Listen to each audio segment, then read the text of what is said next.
नमस्कार। SPT news पर आपका स्वागत है। पेश है 26 जून शुक्रवार दोपहर 1:15 राजस्थान की बड़ी खबरें। मेरठ में डबल डेकर एसी बस में आग लग गई। कुछ ही मिनटों में बस आग का गोला बन गई। यात्रियों ने खिड़कियों और दरवाजों से कूदकर जान बचाई। आग इतनी विकराल थी कि धुएं का गुबार 2 किलोमीटर दूर से दिखाई पड़ रहा था। आसपास के लोगों ने आग बुझाने की कोशिश की मगर नाकाम रहे। दमकल की टीम बुलाई गई लेकिन तब तक बस लगभग जल चुकी थी। हादसा शुक्रवार सुबह 7 बजे दिल्ली देहरादून हाईवे पर दोराला थाना क्षेत्र के दादिर फ्लाईओवर के पास हुआ। बस 26 यात्रियों को लेकर बस जयपुर से हरिद्वार जा रही थी। यात्रियों को दूसरी बस से हरिद्वार भेजा गया। राजस्थान सरकार ने होटल, रेस्टोरेंट, ढाबा, कैफे और अन्य आतिथ्य कारोबार के लाइसेंस शुल्क को लेकर बड़ा संशोधन किया है। मई में बढ़ाई फीस का विरोध होने के बाद स्वायत्त शासन विभाग ने छोटे कारोबारियों को राहत देते हुए नई शुल्क संरचना लागू कर दी है। हालांकि लाइसेंस शुल्क में अब हर साल 5% की वृद्धि स्वतः होगी। संशोधित आदेश में सबसे अधिक फायदा छोटे होटल और रेस्टोरेंट संचालकों को मिला है। पहले 50 कमरों तक के सभी होटल एक ही श्रेणी में रखे गए थे, जिसमें 10 से 15 कमरों वाले छोटे होटल भी 25,000 रुपये वार्षिक शुल्क देने को मजबूर थे। अब सरकार ने होटलों को अलग अलग श्रेणियों में बांटकर शुल्क कम कर दिया है। राजस्थान के बालोतरा जिले के पचपदरा में स्थापित महत्वाकांक्षी एचपीसीएल राजस्थान रिफाइनरी के उद्घाटन समारोह की प्रशासनिक तैयारियों के बीच एक बड़ी अपडेट सामने आई है। आगामी 4 जुलाई को प्रधानमंत्री नरेंद्र मोदी के हाथों होने वाला इस मेगा प्रोजेक्ट के लोकार्पण कार्यक्रम के स्वरूप को पूरी तरह से बदल दिया गया है।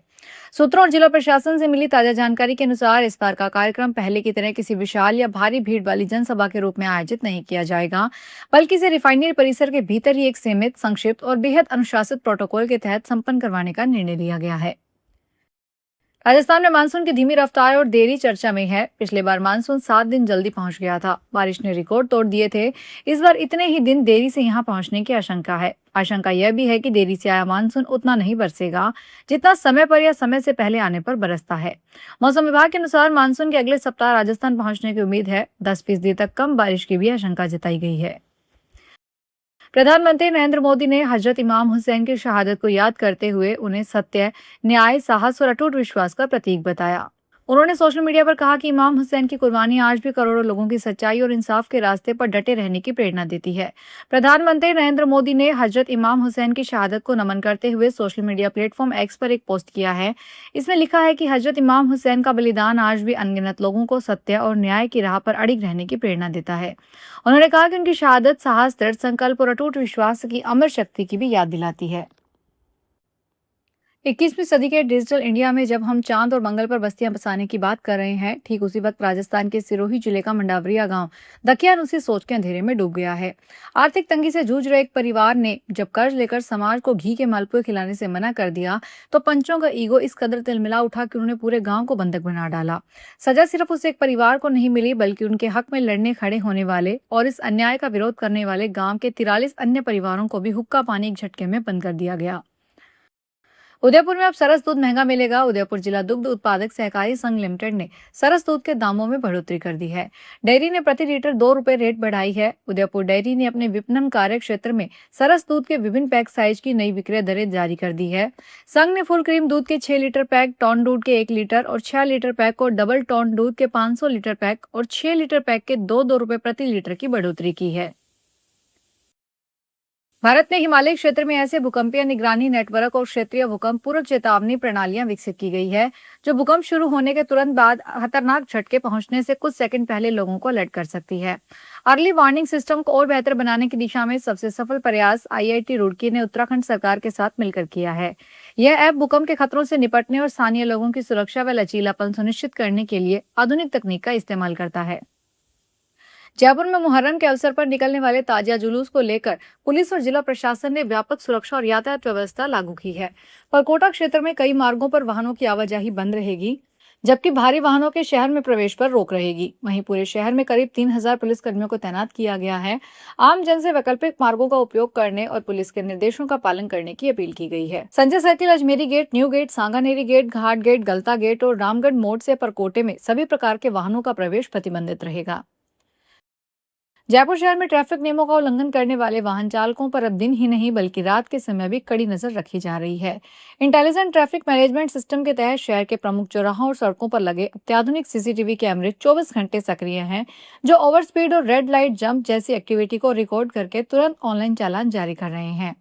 बीती 2 रातों के दौरान कैमरों में दर्ज उल्लंघनों के आंकड़े चौंकाने वाले रहे। ओवर स्पीड के मामलों में सरस पार्लर क्षेत्र में सबसे अधिक 125 चालान जारी किए गए। इसके बाद कॉमर्स कॉलेज क्षेत्र में 52 और नेहरू गार्डन क्षेत्र में 60 चालान काटे गए। दिल्ली के पूर्व मुख्यमंत्री अरविंद केजरीवाल शुक्रवार को रामनगरी अयोध्या पहुंचे। सुबह करीब 11 बजे उन्होंने रामलला के दरबार में दर्शन पूजन किया। उनके साथ आम आदमी पार्टी के राज्यसभा सांसद संजय सिंह भी मौजूद रहे। केजरीवाल ने कहा कि वे भगवान राम से देशवासियों के सुख समृद्धि और खुशहाली की कामना की। उन्होंने बताया कि रामलला के दर्शन के बाद वे हनुमानगढ़ी जाकर पूजा अर्चना करेंगे। केजरीवाल ने कहा कि अयोध्या आकर रामलला के दर्शन करना उनके लिए सौभाग्य की बात है। शिक्षा मंत्रालय के उच्च शिक्षा विभाग ने राष्ट्रीय शिक्षक पुरस्कार 2026 के लिए आवेदन शुरू कर दिए हैं। इस पुरस्कार के जरिए देश भर के उन शिक्षकों को सम्मानित किया जाएगा जिन्होंने पढ़ाई, रिसर्च, नवाचार, छात्रों के मार्गदर्शन और संस्थान के विकास में बेहतरीन योगदान दिया है। विश्वविद्यालयों, कॉलेजों, उच्च शिक्षण संस्थानों और पॉलिटेक्निक में कार्यरत पात्र शिक्षक इसके लिए ऑनलाइन आवेदन कर सकते हैं। आवेदन की अंतिम तिथि 10 जुलाई 2026 है। झीलों की नगरी उदयपुर में आने वाले सैलानियों को जल्द ही एक नया और आरामदायक अनुभव मिलने वाला है। राज्य सरकार की बजट घोषणा के तहत शहर को जल्द ही 10 डबल डेकर ई बसें मिलने वाली है। पर्यावरण अनुकूल ये बसें शहर की अन्य ई बसों से अलग होगी और इनका संचालन मुख्य रूप से केवल प्रमुख पर्यटन स्थलों के लिए ही किया जाएगा।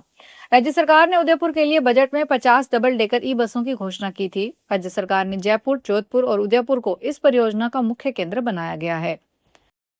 राजस्थान हाईकोर्ट ने जैसलमेर जिले के रामगढ़ स्थित पीर मोहम्मद शाह जिलानी दरगाह को लेकर सरकार से जवाब मांगा है। दरगाह के ध्वस्तीकरण नोटिस के खिलाफ दायर याचिका पर सुनवाई करते हुए कोर्ट ने जवाब पेश करने के आदेश दिए हैं। सरकार ने जवाब पेश करने के लिए हाईकोर्ट से समय मांगा है। अवकाशकालीन पीठ के न्यायाधीश जस्टिस बलजिंदर सिंह संधू ने मामले की अगली सुनवाई 29 जून को निर्धारित की है। पीठ ने याचिकाकर्ता को नोटिस का जवाब देने की स्वतंत्रता भी प्रदान की है। नेशनल टेस्टिंग एजेंसी की ओर से नीट यूजी परीक्षा की प्रोविजनल आंसर की जारी कर दी गई है। जो उम्मीदवार 21 जून को नीट यूजी की परीक्षा में शामिल हुए थे और अपने उत्तरों का मूल्यांकन करने के लिए आंसर की का इंतजार कर रहे थे, वे उम्मीदवार एनटीए की ऑफिशियल वेबसाइट पर जाकर अपने उत्तरों की जांच कर सकते हैं। आंसर की डाउनलोड करने के लिए उम्मीदवारों को एप्लीकेशन नंबर, पासवर्ड और कैप्चा कोड को दर्ज करना होगा। फिलहाल इस बुलेटिन में इतना ही, फिर हाजिर होंगे बड़ी खबरों के साथ।